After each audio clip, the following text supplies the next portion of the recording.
Boa noite, telespectadores do Novo Canal. Bem-vindos a mais uma Democracia em Debate com o nosso convidado residente, o deputado benefidoense e eleito pelo Círculo Eleitoral de Porto à Assembleia da República. Doutor António Cunha, é um prazer tê-lo novamente no Democracia em Debate.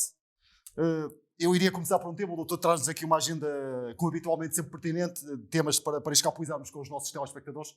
Iria iniciar com um tema que, seguramente que merece ser sopesado e que tem a ver com uma decisão do governo que faz da requisição de propriedades, requisição do empreendimento turístico da Zemar em Odmira. O que está aqui em causa, doutor, de alguma forma, é a requisição de casas privadas, é isso, não é, doutor? Ora, muito boa noite, Miguel, boa noite aos nossos telespectadores. Eh, Essencialmente é isso, e do meu ponto de vista há aqui uma violação clara violação clara, não há aqui ilegalidade. O governo tem esse poder, mas já lá chegaremos. O que há aqui a dizer é o seguinte, a propósito daquilo que se tem passado no Conselho de Odmira, por causa, pronto, dos casos muito altos de Covid, o governo decidiu fazer portanto, a requisição do empreendimento turístico Zemar em Odmira. Para quê? Para servir de covidário, ou seja, para que as pessoas com Covid possam permanecer lá e recuperarem-se, estando, evidentemente, isoladas da restante população. Só que aqui o governo ignora que há proprietários e que os seus direitos foram literalmente por água Atropelou-se, digamos. abaixo. Ou seja, e aliás, isto para resolver um problema que já está identificado há muito tempo. Não é? Portanto, esta requisição para alojar pessoas, como eu disse, em confinamento obrigatório, para permitir o seu isolamento profilático, que foi determinado, como nós sabemos, pelas autoridades de saúde, e, e, e isto foi no seguimento da imposição da cerca sanitária que o governo decretou em duas freguesias, Santo António e de Almogrado. Exatamente. Portanto, isto deve-se à elevada taxa de incidência dos casos de Covid. Agora, o que é preciso ter aqui em causa é que se trata de casas que são de habitação própria. Ou algumas de segunda casa e até outras de primeira habitação. Portanto, diz o bastonário da Ordem dos Advogados, Menezes Leitão, que ninguém pode entrar assim num domicílio privado sem estar devidamente autorizado pelas instâncias judiciais. Há aqui uma violação, no seu entender, doutor, claro, uma violação da Constituição da República. É assim, eu não sou formado em Direito. Agora, segundo o que diz, e faço fé nas suas palavras, porque é uma pessoa que está habilitada e sabe sabe de Direito, que é Menezes Leitão, que é o bastonário que eu referi. Portanto, o que ele diz é que estão nestas condições, não é? O que é que se vai fazer? Mandam-se os proprietários das casas para a rua para colocar lá outras pessoas por motivos de saúde, que iam usar os seus móveis, os seus pertences, etc. Portanto, isto coloca em causa claramente a propriedade privada. E depois há uma leitura política que se faz a isto, Miguel, que é, repare, isto é um empreendimento turístico. Há muitas pessoas que, como eu disse há pouco, têm lá ou a sua primeira casa ou segunda casa. Dela podem tirar rendimento fruto do turismo. O que é que acontece? Estes proprietários, e como nós sabemos, todo o turismo no nosso país já foram extremamente castigados durante a pandemia, porque o turismo foi quase nulo. Portanto, há aqui Agora, várias questões. agora Miguel, imagina isto, agora que o desconfinamento começa e já, portanto, que o desconfinamento começa a tomar forma e já havia reservas efetuadas, o governo apodera-se das propriedades através de requisição civil. Então, mas, e os nossos espectadores perguntam assim, mas isto é ilegal? Não é ilegal, mas é imoral. Repara uma coisa, não há outras formas de se resolver este problema, sem ser através de um... Isto nem é autoridade, é autoritismo, quer possivelmente acabou. E pelos vistos, segundo notícias que vieram ao lume, parece que nenhum dos proprietários foi consultado. Quer dizer, o governo, o Conselho de Ministros aqui em Lisboa, decide que é para ali que vamos. Com esse Portanto, agravante, não é, isto é doutor? mais uma decisão, só para acabar, isto é uma decisão, do meu ponto de vista, que é altamente discricionário. Para quê? Discricionária para quê? Para manter o namoro com o Partido Comunista Português e pescar o olho ao Bloco de Esquerda. Doutor, com esse agravante, eu ia lhe perguntar, no seguimento da sua deixa, com esse agravante, os próprios proprietários não terem sido auscultados, digamos, consultados neste processo. Sim, portanto, o que eu sei, pelas notícias que vou lendo, e até também pelas afirmações que o próprio bastonário fez, e alguns proprietários fizeram, parece que ninguém consultou, ou seja, não houve negociação nenhuma com os proprietários. Portanto, isto é claramente uma violação do direito à propriedade privada. E, isto roça aqui a vergonha. Isto vai ter impacto, ou teria impacto, se eles continuarem com esta ideia, porque, ao que parece, depois de tanta polémica e reclamação, e quando as pessoas batem o pé, berram e fazem ouvir a sua voz, este governo, por norma, recua, não é? Alguém do governo já colocou a hipótese, segundo a notícia que vem hoje no público, online, foi onde eu li, já a hipótese de se ocupar a pousada da juventude de Almograve e também uma residência de estudantes de Odmira e o local onde se faz a feira das atividades culturais e económicas. Agora, eu pergunto, por que razão é que não pensaram nesta hipótese antes? E há essa expectativa que o governo possa recuar, é assim, doutor? Ora bem, eu espero que o governo tenha aqui um bocado de tino, não é? Porque há aqui situações, não venham agora aqui com a desculpa de que há lá pessoas que estão a trabalhar em condições desumanas. Ah, sim, senhor, mas o governo já sabe disto. Aliás, a autarquia é PS. Portanto, já sabe, esta situação já é conhecida do governo há muito tempo. Doutor, deixe-me interrompê-lo. Diga. Que ainda ontem, e mesmo a propósito daquilo que acabou de dizer, ainda ontem os órgãos de comunicação social, alguns órgãos veicularam precisamente essa questão, dando conhecimento de uma situação que configuraria inclusive tráfico de pessoas, portanto uma situação grave. É uma situação gravíssima. São trabalhadores sazonais. Repara uma coisa, isto também nós temos que dizer tudo aqui sem roçarmos aqui o populismo ou o radicalismo, mas de facto são pessoas que vêm trabalhar para o nosso país porque nós não temos mão de obra cá. Nem mesmo aquelas pessoas que estão a viver algumas pessoas que com saúde poderiam eventualmente fazer esse trabalho na agricultura e que estão a receber o rendimento de inserção, o rendimento social de inserção, o RSI, não o querem fazer. Agora, o que é facto é que, por via dessa sazonalidade, as pessoas vão e vêm, mas quando vêm trabalhar estão em condições muito, muito precárias, em situação muito degradantes.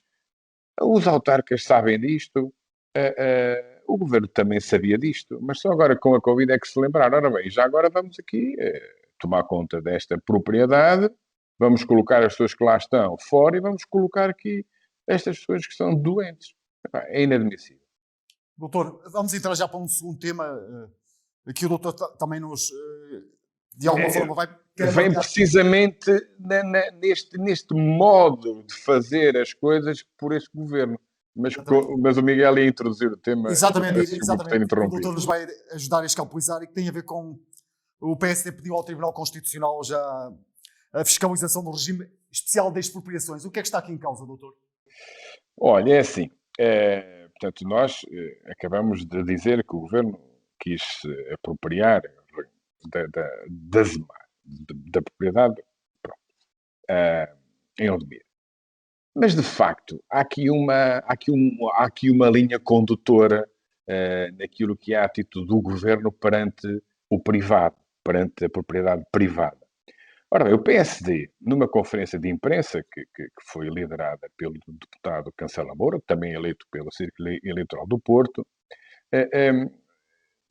portanto, fez saber que o regime especial para expropriações e servidões administrativas no âmbito de projetos do Programa de Estabilização Económica e Social é inconstitucional e requereu ao Tribunal Constitucional a sua fiscalização.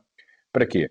Para que possa apreciar e, do nosso ponto de vista, declarar a inconstitucionalidade deste decreto do Governo. Porquê? Porque, do nosso ponto de vista, não respeita os princípios dos expropriados nem da legalidade. Aliás, este decreto foi aprovado e se no limite, se continuar se a sua aplicação continuar, portanto, o que pode acontecer, Miguel, é que o Miguel tem uma propriedade e quando vai a dar conta, ela vai ser expropriada e, desculpa o termo, nem lhe dão cavaco sequer. Portanto, este pedido de fiscalização ao Tribunal Constitucional, do nosso ponto de vista, é justificado porque são violados os princípios da proporcionalidade e o direito da propriedade privada. E mais coisa aqui, e há mais aqui um assunto que nos é muito caro. Portanto, repara uma coisa, entre, digamos, o preconceito ideológico e esta azáfama de produzir legislação que o governo quer, não é? Há como diz aqui o deputado Cancela Moura diz, apenas escapou aqui o pequeno pormenor que é de conformar este regime com os princípios do Estado de Direito e, sobretudo, com a Constituição. Portanto, num Estado de Direito, apesar da pandemia, isto não pode valer tudo. Então, Portanto, doutor, se bem entendi, corrija-me se estiver enganado, portanto, claramente estamos aqui perante um regime que não respeita os princípios dos expropriados e também da legalidade, permita-me exatamente, meu Miguel, e diz bem, portanto, isto configura aqui uma espécie de confisco, não é? Configura aqui uma perigosa arbitrariedade, não é? E do nosso ponto de vista isto é uma total negação do Estado de Direito. Portanto, não compreendemos esta restrição injustificada do direito à propriedade privada. Cá está, mais uma vez, não é? A forma completamente desproporcionada como o governo pretende fazer prevalecer o quê? A própria noção de interesse público. Doutor, e acredita que o Tribunal Constitucional de alguma forma vai ter em conta aquilo que são os argumentos do PSD?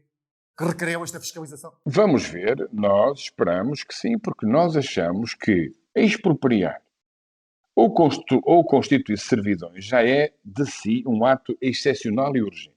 Isso está regulado no Código das Expropriações. Por isso é que nós não compreendemos como é que o Governo pretende criar um regime que estabelece uma exceção à exceção de expropriar.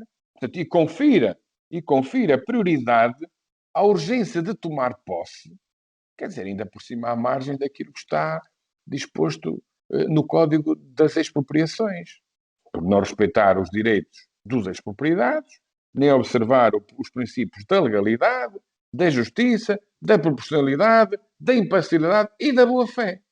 Portanto, nós esperamos, sinceramente, isto respondendo à sua questão, que o Tribunal Constitucional seja sensível a estes argumentos. Portanto, nós não, quer dizer, isto à boleia da Covid e da pandemia agora faz tábua rasa daquilo que é o direito da propriedade privada. Nós não achamos isto admissível sequer. Portanto, o Estado não pode ignorar e violar o interesse dos expropriados e o direito à propriedade privada. Eu sei que isso faz muita confusão ao PCP, ao Bloco de Esquerda, etc. Aos países mais de esquerda. Mas isto não pode valer tudo. Não é? Muito bem. Portanto, o Código das Expropriações, como disse há pouco, já é excepcional, e agora, em cima dessa excepcionalidade, o Governo ainda quer, à boleia da Covid e da pandemia, ainda excepcionalizar ainda mais, e as pessoas, quando vão a dar conta, estão com o seu terreno ocupado. Não pode Doutor, ser, claramente, isto não é Venezuela, nem a União Soviética, nem nada que o pareça. Ainda, e esperamos que não. doutor, fica aqui a seu registro e claramente a sua observação pertinente, sem dúvida. Doutor, deixe-me entrar nas notas finais. O doutor traz-nos aqui alguns temas que eu gostaria de ouvir também. Poderíamos começar desde já da inauguração de uma das valências da Associação para o Desenvolvimento do Boelho, o Centro de Dia. Eu sei que o doutor se quer referir relativamente a este tema, portanto, e ao trabalho que tem sido feito de alguma forma em articulação, depois junta de freguesia, em articulação também com a Câmara Municipal. Efetivamente estamos a falar de uma valência de um centro de dia da Associação para o Desenvolvimento de Bois, uma valência que faz falta à instituição, que fazia falta à instituição.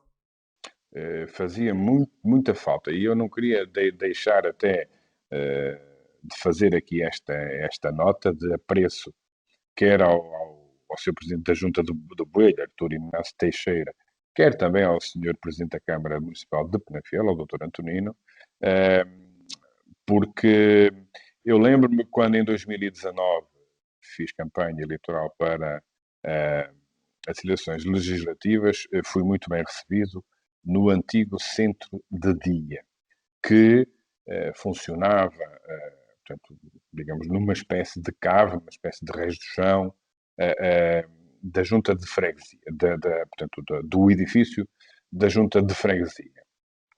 E o Sr. Presidente da Junta sempre teve aquele centro de dia, que já tem 24 anos, sempre o considerou muito,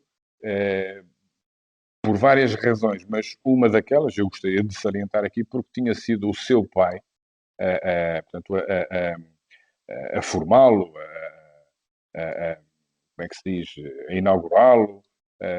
Foi ele que De alguma forma criou, que não é? criou aquele Criou. centro de dia em Boelho.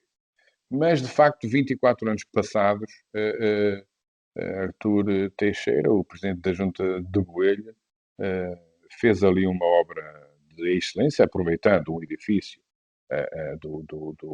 da Câmara Municipal, que foi cedido, e é admirável a forma como estas sinergias são criadas em Penafiel. Portanto, aqui tiro o meu chapéu, quer aos senhores presidentes de Junta, quer, obviamente, ao Dr. Antonino, presidente da Câmara, porque têm sempre muito cuidado e muito carinho pelos mais idosos e também, obviamente, pelos mais novos nas escolas. Quem é presidente de Junta sabe disso, e então o presidente da Junta de Boelho, eu vou acompanhando, tem feito um trabalho de excelência ao nível quer da parte da educação, quer da parte do apoio aos mais idosos, e, portanto, deixar aqui essa nota, que é uma obra essencial e que foi feita com sacrifício, e vou dizer isto aqui porque foi tornado público pelo Sr. Presidente da Câmara, no seu discurso de inauguração do centro de dia, portanto, num valor, se não estou em erro, de 430 mil euros, houve 50% que não conseguiu ser financiado e que o próprio presidente da Junta de Boelho hipotecou a sua casa para pedir o dinheiro ao banco. Portanto, isto é de louvar. Não é qualquer um que tem uma atitude destas em prol das suas gentes, dos seus fregueses. Portanto, daqui dar-lhe uma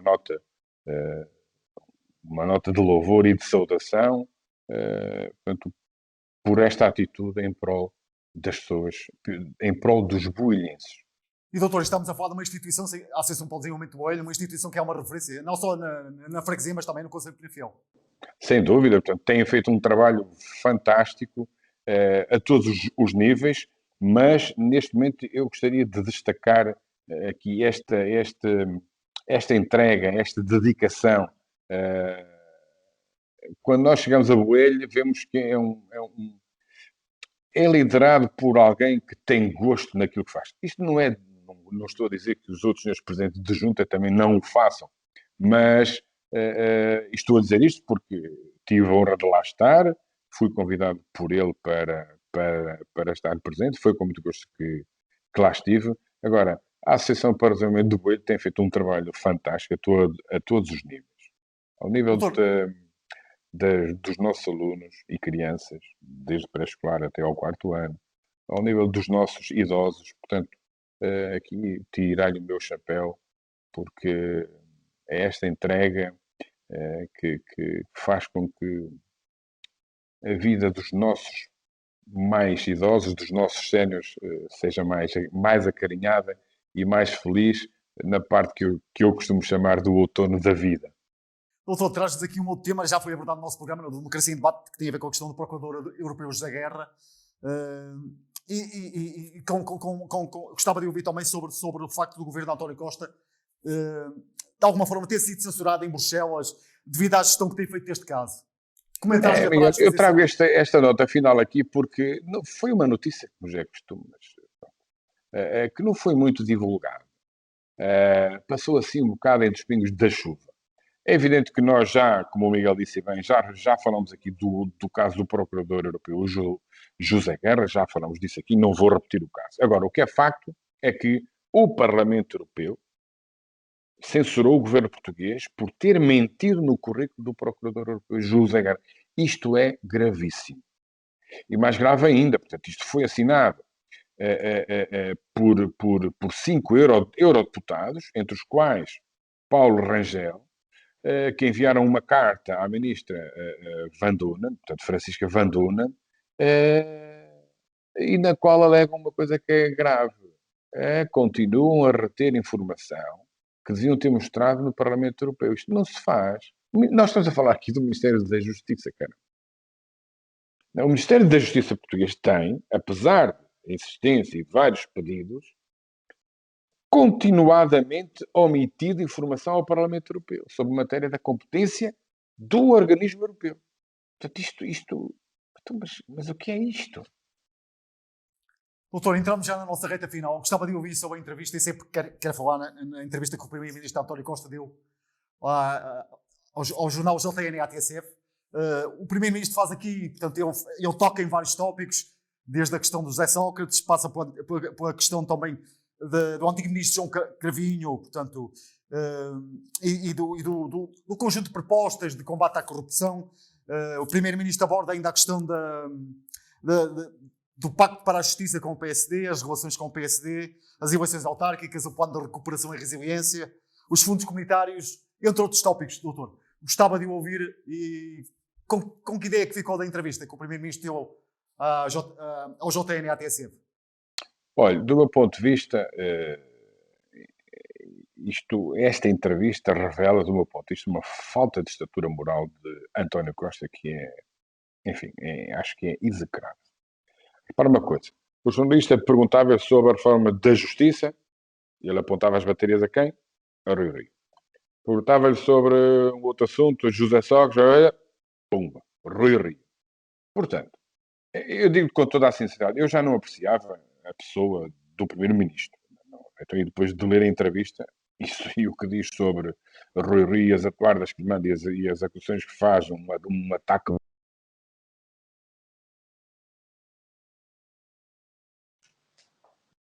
em sacrifício próprio, em termos de liderança do PSD, que esteve sempre ao lado, nomeadamente neste período dificílimo da vida de todos os portugueses, não é? António Costa faz este ataque a Rui Rio, que, do meu ponto de vista, não merece este tipo de apreciação, este tipo de ataque. Não pode. Isto para mim, criou-me um sentimento de repulsa, porque é um ataque ao homem, é um ataque a Rui Rio. Repare, ele faz um ataque desculpa o termo, com uma lata, não é? Porquê? Porque as observações que ele fez sobre o Rui Rio extravasaram o foro meramente político. E digo-lhe outra coisa, estão ali bem marcadas de maldade e profundo desprezo intelectual. Mas quem é que António Costa pensa que é? Ele é primeiro-ministro de um partido. Ele é primeiro-ministro deste país. E era expectável que tivesse uma outra atitude. E como líder do partido que está a governar, devia ter mais respeito, mais cuidado e mais respeito intelectual pelo presidente do PSD, que tem tido, repito, um trato irrepreensível para com o primeiro-ministro. Ainda ontem, repara uma coisa, Miguel, ainda ontem, Rui Rio, na entrevista, numa conferência de imprensa que deu na sede distrital do Porto, fizeram-lhe essa questão sobre o que é que ele achava da entrevista de António Costa e as considerações que ele fazia sobre a sua pessoa e as críticas que lhe lançou. Repara uma coisa, não, Rui Rio não esteve ali a defender-se. Isso não interessa nada. O que interessa é que, para se fazer uma reforma da justiça, o PS e o PSD têm que estar unidos para que esta reforma se faça. Não levou aquilo a mal. A mal, no sentido para o ataque pessoal. Porquê? Porque o Rui Rio, ao contrário de António Costa, sabe que o que mais interessa nisto tudo é o país, é Portugal, são os portugueses, não é? E repara uma coisa, como eu disse há pouco, Rui Rio, a nível interno, a nível do próprio PSD e dos militantes, não é? Tem sido até criticado por alguns de nós, do PSD, que por causa da forma responsável, repito, responsável, não é? Com sentido de Estado, com que o Rui Rio tem estado no panorama político português. Que, aliás, como sempre esteve, não é? E António Costa e o PS andam nestas tricas. Repara uma coisa, propostas, reformas para o país, bolha, como se diz no Porto. Portanto, sinceramente lamento as declarações que ele fez na entrevista sobre o presidente do meu partido da oposição, que é o PSD, e ele que não se esqueça que mais tarde ou mais cedo o PSD vai voltar a ser governo. E depois aqui um jogo baixo, quer dizer, tentar colar o PSD ao Chega. O PSD não mudou a sua matriz ideológica. Já que o disse. Agora, o que nós temos que perceber, e foi aquilo que aconteceu nos Açores, então, aliás, mas quem é que começou com estas coligações? Foi o próprio António Costa, que perdeu as eleições, mas quis governar. Né? Juntando-se a quem? À extrema-esquerda, que é do Bloco, e ao PCP. Não é de extrema, mas é quase. Não é? Portanto, ele vem agora criticar. O Chega está a fazer o caminho dele. Pá, as pessoas votam. Nós vivemos num país democrático, não é? Em que as pessoas olham para quem é que se propõe eleições e votam. Cabe-nos a nós, partidos moderados, não é? E de governo, sabermos lidar com esse tipo de situações. Agora, então, se o Chega está legalizado, é um partido como outro qualquer, que muitos chamam de radical, eu chamo mais de extrema, não é?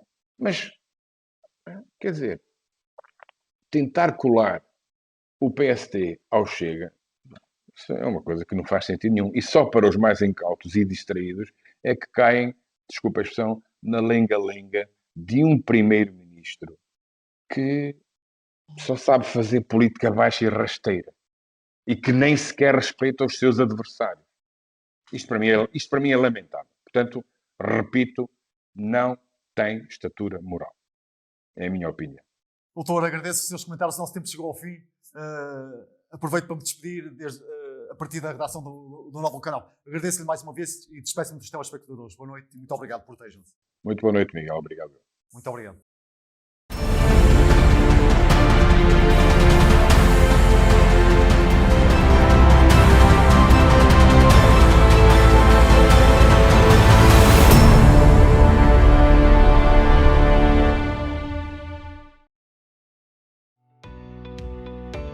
Novum Canal.